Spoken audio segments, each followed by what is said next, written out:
je passe maintenant dernière règle de la partie 1, c'est troisièmement règle de la surface d'un triangle. Donc l'analytique du produit scalaire, elle donne aussi une solution de calcul de la surface d'un triangle sans connaître la longueur de la hauteur, etc. C'est la hauteur AH, 1 demi AH fois la base qui est normalement baissée.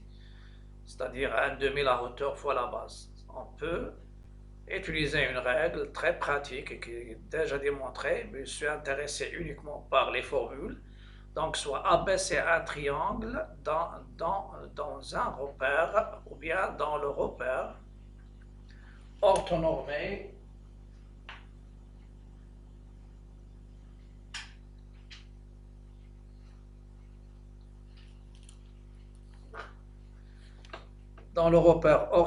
OIJ, la surface solaire du triangle ABC, ça veut dire si vous avez un triangle ABC, ABC, quelle est l'aire du triangle ABC? L'aire du triangle ABC avec les coordonnées, c'est-à-dire l'aire, c'est la surface du triangle ABC, c'est 1 demi la valeur absolue déterminant du vecteur AB, AC. Normalement, si j'utilise ces deux vecteurs, si j'utilise les vecteurs AB et AC. Donc, c'est 1 demi la valeur absolue parce que la surface est positive. Soit tu prends le sommet A, et dans ce cas-là, tu prends le déterminant de AB, AC ou bien de AC, AB. Pas de problème parce qu'il est à valeur absolue. Parce que si vous changez les coordonnées dans le déterminant, vous multipliez la valeur demandée par moins 1. Ou bien, tu peux prendre 1 demi la valeur absolue du déterminant de BA, BC. C'est en utilisant le sommet B. Et je peux utiliser le sommet C. S, surface du triangle ABC, c'est 1 demi CA, CB. Donc vous avez, puisque un triangle il a 3 hauteurs, donc vous avez 3 manières de calculer la surface d'un triangle avec les hauteurs. Il a 3 sommets, 3 hauteurs, 3 médianes, 3 médiatrices, 3 bisectrices. Donc il y a, c'est le mot 3, triangle. Donc vous avez 3 manières. Si vous avez déjà calculé les coordonnées des vecteurs A, B, A, C, vous utilisez le sommet A. Si vous avez calculé BA, BC, utilisez le sommet B.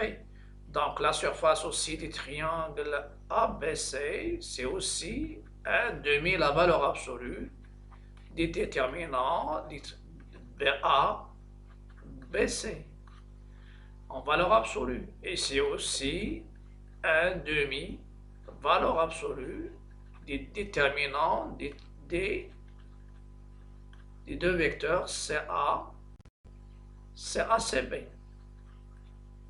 C'est la même chose. C'est que je suis intéressé par la surface du triangle. Ça veut dire, c'est ça, la surface du triangle ABC. La surface ou bien l'aire du triangle ABC. Je vais prendre maintenant un exemple. Donc vous avez A, B, C. On peut vous demander de représenter le triangle. Mais pour moi, je vais calculer, pour la réponse, je vais calculer les coordonnées des vecteurs AB et les coordonnées des vecteurs AC. AB, c'est quoi? C'est 3 moins 1, c'est 2. 1 moins 2, c'est moins 1. AC, c'est XC, moins 3 moins 1, c'est moins 4. Et moins 1 moins 2, c'est moins 3. Et toujours, il faut répéter. Donc AB, c'est 3 moins 1, c'est 2, c'est bien. 1 moins 2, c'est moins 1, c'est bien. AC, moins 1 moins 1, c'est moins 4. Et vous avez moins 1 moins 2, c'est moins 3. Et le déterminant du triangle. Donc, surface du triangle ABC, c'est 1/2 la valeur absolue du déterminant de AB AC. Donc, je calcule aussi le déterminant du triangle du deux vecteurs ABAC à part, ou bien à l'intérieur de la règle. C'est 2 moins 1. Vous pouvez prendre si c'est dans la ligne ou bien dans la colonne. Moins 4, moins 3. Et ça va donner 2 fois moins 3, c'est moins 6. Si vous faites le produit ici, il donne 4. Avec le moins de la règle, c'est moins 4. Donc, moins 6, moins 1 fois moins 4. Donc, moins 1 fois moins 4, c'est 4. Avec le moins, ça donne, oui, il y a moins ici.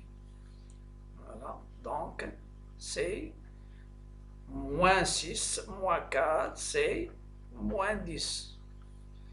En valeur absolue, donc c'est 1/2, valeur absolue de moins 10, qui est 10 sur 2, et ça donne 5. Voilà. Donc la partie 1, c'est la partie des règles. Et je vais passer maintenant à la partie 2. Dans la partie 2, c'est quoi? C'est l'analytique.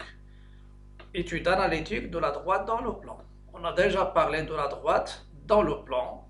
Une équation cartésienne de la droite dans le plan connaissant un point, la droite passant par un point, et c'est là un vecteur directeur. Non nul, vecteur directeur, il est non nul. On peut déterminer l'équation cartésienne de la droite en se basant sur le fait que le vecteur directeur de la droite, c'est moins BA, parce que l'équation cartésienne d'une droite, d'une manière générale, c'est AX plus BY plus C égale à 0. Donc, si vous connaissez le vecteur directeur, donc ça vous donne A et B. Et il reste C, vous déterminez C par le point par lequel il passe. Maintenant, on va traiter le cas d'un vecteur normal. Donc, c'est-à-dire la droite passant par un point, et ce n'est pas parallèle à une droite qu'on a déjà fait, parce que le vecteur directeur d'une droite, c'est un vecteur qui dirige une droite parallèle à la droite D. Maintenant, je détermine l'équation cartésienne d'une droite passant par un point et perpendiculaire à une droite donnée. Comme ce cas-là, vous avez la droite delta qui passe par A et il est dirigé par un vecteur n. Un vecteur n que je vais l'appeler, donc la direction du vecteur n, il est perpendiculaire à D. Donc vous avez D, il est perpendiculaire à delta. Et les deux vecteurs, et la droite D, il est dirigé par un vecteur U. Le vecteur U, qu'on connaît déjà, c'est moins BA. Et il passe par A, donc les deux vecteurs N et U, ils sont deux vecteurs, ils sont orthogonaux, donc le produit scalaire est égal à 0. On a pour une équation cartésienne, je commence par vecteur normal à une droite, soit D une droite de vecteur U, c'est ça la D. On dit que N, le vecteur N, est normal à la droite D, si le vecteur N, il est orthogonal à U, avec bien sûr le vecteur normal est différent de 0. Donc un vecteur ID normal à une droite, c'est sa direction est perpendiculaire à la droite. Donc si je prends équation cartésienne d'une droite définie par un point. Donc elle passe par un point que je le considère, c'est le point A. Donc normalement, il y a deux manières pour déterminer l'équation cartésienne. Je prends un point XY appartient à D. Il me donne les deux vecteurs. Vous avez AM, elle est orthogonale à M, il est orthogonal à N. Ça veut dire le produit scalaire de AM avec N, il donne 0. Et vous savez que AM, quelles sont les coordonnées de AM? C'est X moins XA, Y moins YA. Donc, et le vecteur n, je vais considérer n de coordonnées AB, le vecteur normal. Donc, le produit scalaire, qu'est-ce que ça va nous donner? A fois x moins xa, plus B fois y moins ya, égale à 0. Et une fois vous développez, ça vous donne ax plus by plus c égale à 0. Et quelle est la valeur de c? Avec c, c'est le reste, c'est moins axa plus bya. Donc je tombe sur une équation cartésienne d'une droite passant par un point A de coordonnées x, a, y, a et de vecteur normal AB. Donc ça, c'est une technique, c'est-à-dire en utilisant l'analytique des produits scalaires. Et je donne maintenant une proposition, c'est D est l'équation cartésienne, parce que c'est ça l'équation cartésienne d'une droite. Le vecteur directeur, c'est moins BA, mais vous pouvez remarquer que le coefficient de x qui est A et le coefficient de y qui est B, ils donnent les coordonnées des vecteurs normal. Du vecteur normal, voilà. Donc, si D est l'équation D, l'équation cartésienne de D, est ax plus by plus c égale à 0, alors n de coordonnées AB est normal à la droite D, et le vecteur U de coordonnées moins BA est un vecteur directeur de D. Donc, ici, on peut poser la question, quelle est la méthode que je vais utiliser? Est-ce que je vais utiliser l'analytique des produits scalaires pour déterminer l'équation cartésienne d'une droite? C'est la droite, il passe par un point connu et un vecteur normal, donc le vecteur normal, il te donne A et B. Et on sait que l'équation cartésienne, c'est ax plus by plus c égale à 0. Donc si tu as A et B, il te reste C. Et le point C, tu le détermines par le fait qu'il passe par le point A. Donc maintenant, vous avez vecteur normal et vous avez vecteur directeur d'une droite. Si je fais le produit scalaire de n avec u, ça va me donner moins b fois a, c'est moins ab, plus ab donne 0. Et je vais vous donner un exemple. Dans l'exemple, déterminer une équation cartésienne de la droite D passant par le point A de coordonnées moins 1, 2 et de vecteur normal n de coordonnées 3, 4. Je continue maintenant la solution de l'exemple. On sait que D est d'équation cartésienne ax plus by plus c égale à 0. Et le vecteur normal, c'est quoi? Le vecteur normal, c'est AB. Et puisqu'ici n, il est donné de coordonnées 3, 4, donc le 3, il donne A, et le 4, il nous donne B. Ça, c'est le coefficient. Donc, A égale à 3 et B égale à 4. Qu'est-ce qu'il nous reste? Donc, le début de l'équation, c'est donné. 3x plus 4y plus c égale à 0. Et A appartient à D. Donc, je remplace, ça donne 3 fois moins 1, plus 4 fois 2, plus c égale à 0. Finalement, il nous donne c égale à moins 5. Donc, D, c'est déjà connu maintenant. Son équation, c'est 3x plus 4y moins 5 égale à 0. Ça, c'est équation cartésienne de D. Je vais traiter la troisième partie maintenant, la dernière, de l'analytique des produits scalaires. Je vais traiter l'étude analytique des cercles. Dans cette partie, je vais donner une équation cartésienne des cercles, l'intersection d'un cercle avec une droite, quand est-ce qu'une droite est tangente à un cercle, et aussi on va aussi parler de l'étude de l'intersection d'une droite à un cercle, et aussi l'équation de la tangente à un cercle en un point, et les tangentes à un cercle passant par un point bien déterminé. Je commence par équation cartésienne d'un cercle. C'est-à-dire, l'étude analytique, ça veut dire on sait qu'un cercle il est défini par son centre et son rayon. C'est le centre. Le centre, ici, je considère c'est le cercle de centre oméga, de rayon, ça c'est le cercle C, et de rayon R, c'est-à-dire la périphérique. C'est l'ensemble, ce cercle c'est quoi? C'est l'ensemble des points M équidistants à un point donné. Chaque fois que je prends un M qui appartient, qui parcourt la trajectoire du cercle, il y a la distance oméga M, il est égal à R. Donc un cercle, et on le trace en connaissant le centre, le rayon, et je fais le compas et je fais le contour qui donne un ensemble bien déterminé, c'est le cercle. Donc soit c'est le cercle de centre oméga de coordonnées AB et de rayon R avec R supérieur strictement à 0. Car si je prends le rayon nul, ça veut dire c'est le centre. On a M de coordonnées x, y appartient à C équivalent oméga M, la distance oméga M, qui est la norme de OM, elle est égale à R. Et quelle est la distance oméga M? La distance oméga M, normalement, oméga M, c'est quoi?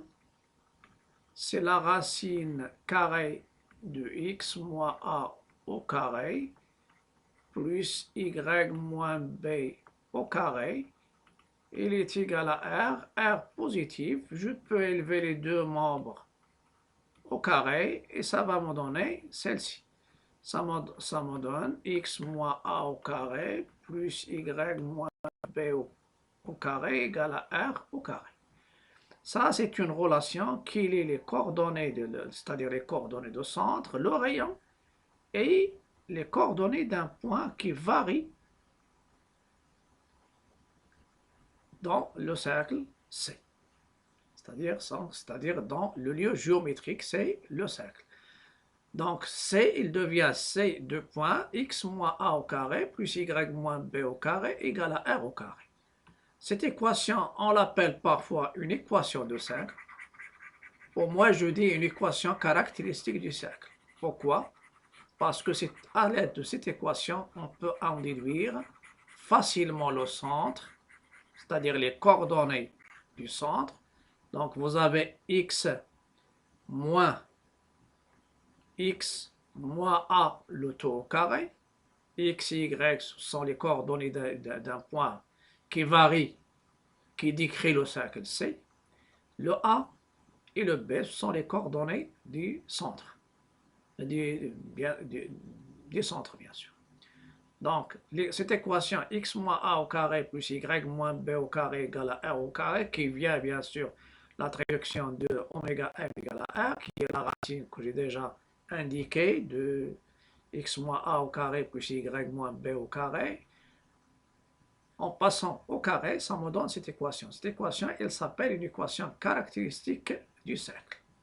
Mais qu'est-ce que ça veut dire une équation cartésienne? Une équation cartésienne, comme pour la droite, il y a une équation réduite de la forme y égale mx plus p, où il y a une équation cartésienne, c'est ax plus by plus c égale à 0. Donc il y a une expression en fonction de x et y, et ils sont ordonnés, il y a égal 0. Donc, je vais développer l'expression 1. Si je développe l'expression 1, qu'est-ce que je vais obtenir? Je vais obtenir C. Identité remarquable, x carré moins 2ax moins 2ax plus a au carré, y au carré moins 2by plus b au carré égale r au carré. Et maintenant, je vais essayer de regrouper les termes qui sont semblables. Je regroupe x au carré avec y au carré. Et je vais regrouper après, suivant bien sûr la puissance. Ça, ce sont de degré 2.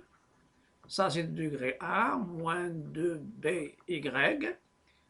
Et je vais regrouper les constantes, ce qui dépend bien sûr, qui se calculent à partir des coordonnées ça c'est pour les coordonnées du centre, moins r au carré.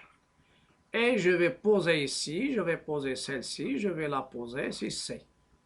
Donc, j'obtiens une équation que j'ai appelée, qui s'appelle, bien sûr, c'est pas moi qui donne les appellations, il s'appelle une équation cartésienne du cercle C de centre oméga et de rayon. Ça, c'est uniquement, on fait la différence entre la constante c'est petit c. Cette équation, elle a un nom. Elle s'appelle une équation cartésienne du cercle. Vous pouvez remarquer le centre ici, c'est A et B, et de rayon R. Mais normalement, R, comment je peux trouver R à partir de A, B, C? Je fais C, c'est A carré plus B carré moins R au carré. Donc, R au carré, il est égal à A carré plus B carré moins C. Et si je suis dans le cas d'un cercle, A carré plus B carré moins C doit être positif. Sa racine carrée, elle nous donne le rayon. C'est pourquoi j'ai dit en développant, on obtient cette équation x carré plus y carré moins 2ax plus moins 2by plus c égale à 0. Cette équation 2, avec bien sûr, j'indique le a carré plus b carré moins r au carré, c'est la constante c. Mais à partir de celle-ci, je peux en déduire l'expression des rayons. R au carré, je fais passer le R moins R au carré au premier membre et le C au deuxième membre. Ça va me donner R carré égale à A carré plus B carré moins C. Et la racine carré de A carré plus B carré moins C, il nous donne le rayon. Et vous avez le A et le B, il nous donne les coordonnées du centre du cercle. C'est le centre du cercle. Donc, celle-ci, c'est une équation cartésienne. C'est l'équation cartésienne du cercle de centre oméga de coordonnées AB et de rayon R avec R. Avec R, c'est quoi? R, c'est la racine de A carré plus B carré moins C. Je vais passer maintenant à un exemple. Donner une équation cartésienne du cercle C de centre oméga et de rayon 1. Comment je vais faire normalement dans les solutions? Je vais me baser sur l'équation caractéristique. On a C d'une manière générale, il est l'équation x moins a au carré plus y moins b au carré égale à r au carré. Vous pouvez démarrer à partir de l'équation caractéristique au lieu de, ou bien tu prends un de coordonnées x, y à partir de c équivalent, c'est-à-dire tu refais ce que je viens de faire concernant pour trouver l'équation caractéristique et après vous passez à l'équation cartésienne et je remplace a par 1 parce que a ici c'est 1, b c'est moins 2 au carré plus y moins b moins 2 égale à r au carré, donc c'est 4 le tout au carré. Et ça va vous donner x moins 1 au carré, y plus 2 au carré. Vous pouvez directement ici faire plus. Pour moi, j'ai essayé de éclaircir sur les choses. Si on vous demande de donner une équation, vous pouvez stopper ici. Sinon, il faut développer. X carré moins 2x plus a au carré, c'est 1. Y au carré plus le double produit, donc c'est 4. Y plus 4. Faire passer la constante au deuxième membre. Et maintenant, essayez d'ordonner x carré plus y carré moins 2x plus 4y. Vous avez 1 plus 4, c'est 5. 5 moins 16, c'est moins 11. Celle-ci, c'est quoi? C'est équation cartésienne du cercle C. Voilà, ça c'est l'équation cartésienne du cercle C.